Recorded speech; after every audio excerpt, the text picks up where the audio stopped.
রোজ সকালে উঠে ভাবছি মাসি আসার আগে একটু আসবাবপত্রগুলো মোছামুছি করে নেব, কিন্তু প্রত্যেক দিনই মিস হয়ে যাচ্ছে। মাসি সকাল সকাল এসে একদম ঝড়ের বেগে কাজ করে দিয়ে চলে যায়। কাজের মধ্যে ঘর মোছা আর কটা বাসন মাজা। বাবা তো একা মানুষ, কাজেই কেউ বলার নেই, সেভাবে দেখারও নেই। মাসি যে সেই সুযোগের দারুণ সদ্ব্যবহার করছেন সেটা আমরা বুঝতেই পারছি। আর এখানে হাউস হেল্প পাওয়া একটা দুঃসাধ্য বিষয়, হাই প্রাইস দিয়েও দরকারের সময় পাওয়া যায় না। কাজে আমরা ওনাকে খুব বেশি কিছু বলার দুঃসাহস মোটেই দেখাই না। যাই হোক, বাবার মাছের বাজারও চলে এসেছে। আজকে বাজারে ভালো শোল মাছ পেয়েছিল।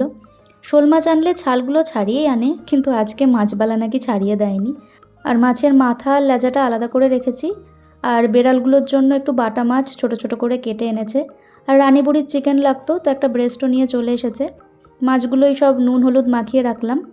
আমাদের বাড়িতে শোল মাছ একদম মাংসের মতো করেই রান্না করা হয়, মানে একদম কষা কষা। আলুগুলো ওইরকমভাবেই কেটেছি, মাংসে যেরকম দেয়। ফোড়নে গোটা গরম মশলা আর একটু জিরে দিয়েছিলাম। আলুটা একদম মশলার সাথে কষিয়ে কষিয়ে সেদ্ধ করে নিতে হবে। 90% মতো সেদ্ধ হয়ে গেলে তখন মাছগুলো দিয়ে আবার কিছুক্ষণ ঢাকা দিয়ে দিয়ে রান্নাটা করতে হবে। জল অতি সামান্য দিয়েছিলাম, মানে ওই আলুগুলো সেদ্ধ হওয়ার জন্য যতটুকু লাগে। এই যে মাছটার ফাইনাল লুক। গরম ভাতের সাথে কিন্তু দারুণ লাগে। যদি তোমরা শোল মাছ কখনো না খেয়ে থাকো, এইভাবে একবার ট্রাই করে দেখো। আর করেছিলাম বেগুন দিয়ে আলু দিয়ে মাছের মাথা লেজা এগুলো দিয়ে একটা ভাঙা। আর তার সাথে করেছিলাম কাঁচা আমের ঝোল ঝোল চাটনি। ডাল করব ভেবেছিলাম, কিন্তু সবাই বলল ডাল আর করতে হবে না, এই দিয়েই হয়ে যাবে। তো সবাইকে খেতে দিয়ে দিয়েছি।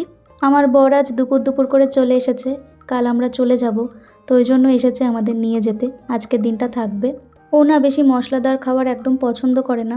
বাবা দই এনেছিল, তো আমি দইটা আগে দিলাম, ভাবলাম ও দই দিয়েই খাবে। তো না, মাছও খেয়েছে, সবই খেয়েছে। তবে মাছের মাথা দিয়ে রান্না করা কোনো সবজি বা একটু তেল মশলাদার রান্না এসব খেলে ওর একটু পেটের অসুবিধা হয়। আসলে দীর্ঘদিনের অভ্যাস, এতদিন তো একাই ছিল, ব্যাচেলার লাইফ, বেশিরভাগটাই একা সেদ্ধ সেদ্ধ করে খেত। সেই জন্য এইসব খাবার ও একটু অ্যাভয়েডই করতে চাই। এদিকে আমার আবার এক ধরনের খাবার খেতে বা রান্না করতে ভালো লাগে না। বিভিন্ন ধরনের রান্না ট্রাই করতে ইচ্ছে করে, বিভিন্ন ধরনের কুইজিন ট্রাই করতে ইচ্ছে করে। তো কী আর করব, বাবার কাছে ছিলাম বাবার মতো, আর এখন বরের কাছে আছি, তার টেস্ট বাড অনুযায়ী অবশ্যই চলতে হবে। তাও মাঝে মধ্যে ঝামেলা করে আমি এটা ওটা বানিয়েই ফেলি। আরও খাই না সেরকম না। খাওয়ার পাট তো মিটলো। উঠোনে একটু দাঁড়িয়েছিলাম, খুব সুন্দর হাওয়া দিচ্ছিল। এই যে বাবার গাছপালারা। আমার বাবার বাড়ি ছেড়ে কোথাও না যাওয়ার, কোথাও না থাকার একটা বড় কারণ এনারা। রাতে খাবার জন্য বানিয়েছিলাম একটু চানা পনির, আর বাবা রুটি কিনে এনেছিল। দুপুরে কেউ মিষ্টি খায়নি, রাতে দিলাম 2টো করে। তো আজকের ভিডিওটা এখানেই শেষ করছি। সকলে খুব ভালো থেকো, সুস্থ থেকো। টাটা।